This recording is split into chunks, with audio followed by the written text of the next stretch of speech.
triste jour que ce 7 juillet 1983 à Toissé. Paul Blanc, chef réputé du Chapon Fin, vient de décéder. Né à Vonasse dans l'Ain, le 3 novembre 1908 et frère du père de Georges Blanc, sa vie gourmande s'est essentiellement déroulée dans cette petite bourgade de l'Ain au sein du restaurant Au Chapon Fin qui avait obtenu 2 étoiles au guide Michelin.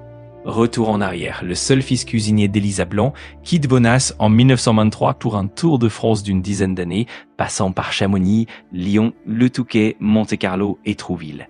En 1932, Paul Blanc s'installe au confluent de la Chalaronne et de la Saône, dans une petite auberge qu'il transforme en luxueuse hôtellerie avec des meubles confortables et des tapisseries de l'URSSAF. Il perpétue les secrets culinaires de sa mère, tout en y ajoutant sa touche personnelle. Ballotine de canard, fricassée de volaille au mori, mousse de brochet au coulis d'écrevisse, duo de caille de la Dombe rôti, écrevisse au pouilly, chapon de Bresse à la broche, grenouille de la Dombe et crêpes parmentier de la mer Blanc.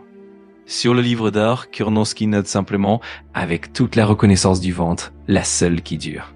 En 1936, il obtient 2 étoiles au guide Michelin et ces étoiles resteront attachées à l'établissement jusqu'en mars 1985, 2 ans après sa disparition.